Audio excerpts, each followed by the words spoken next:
Not the peaceful kind that falls over a forest at dusk, or the reverent quiet of an ancient cathedral. This is a different silence. A modern silence. It hums with the fan of a computer.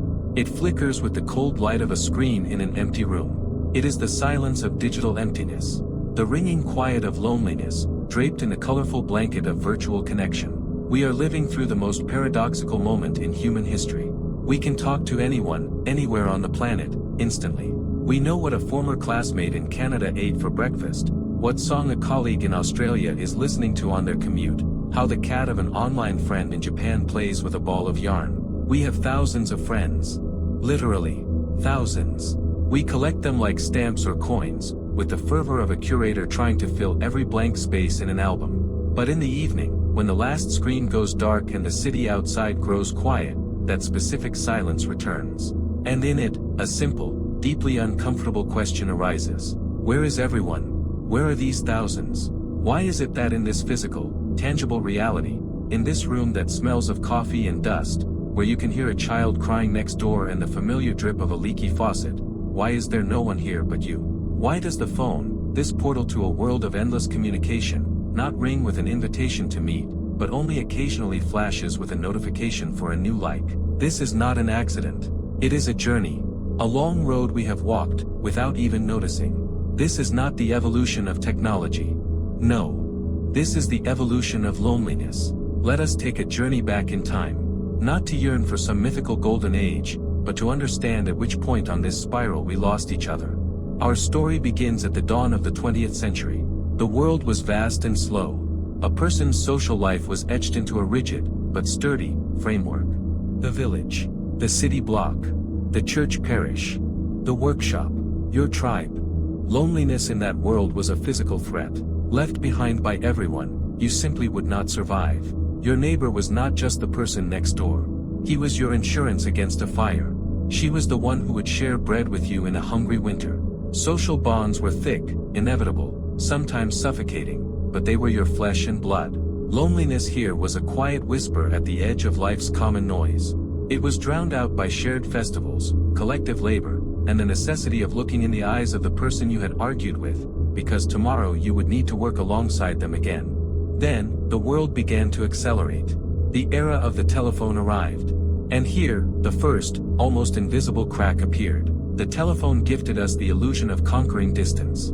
You no longer had to walk across the village to speak with your cousin. You could simply call. But it also created the first separation.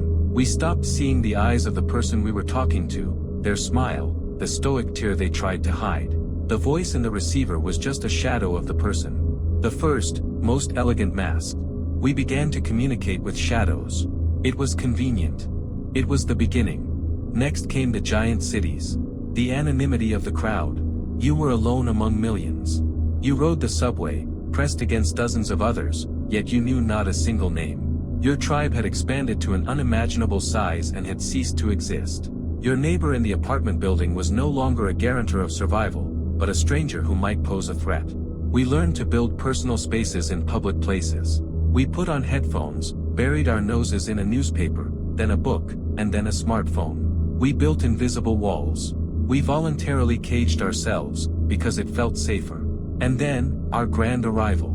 The era of hyperconnection. The internet. Social media. We rushed into this new world with greed, seeing in it a cure for that very anonymity and disconnection. And at first, it worked. We found old friends, schoolmates, relatives from other countries.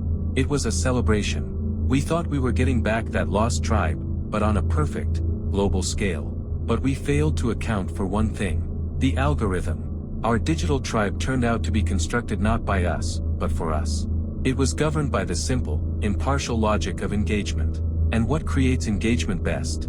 Not a calm conversation about the weather. Not a quiet joy for a friend's success. No. What engages best are strong emotions.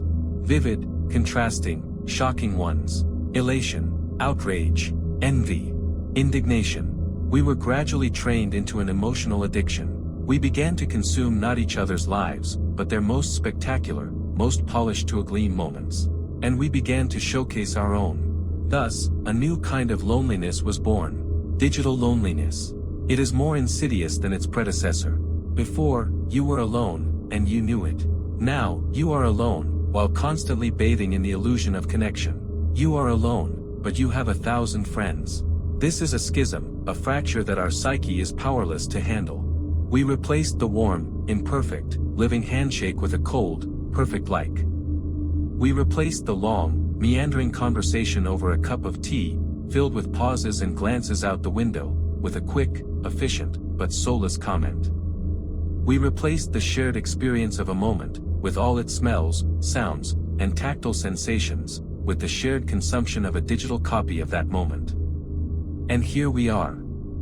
In the year 2025. We have reached the peak.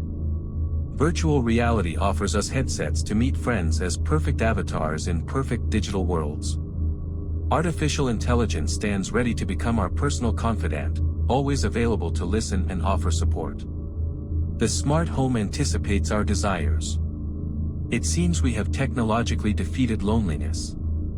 So why does it ache more than ever? Because we are biological, evolutionary creatures.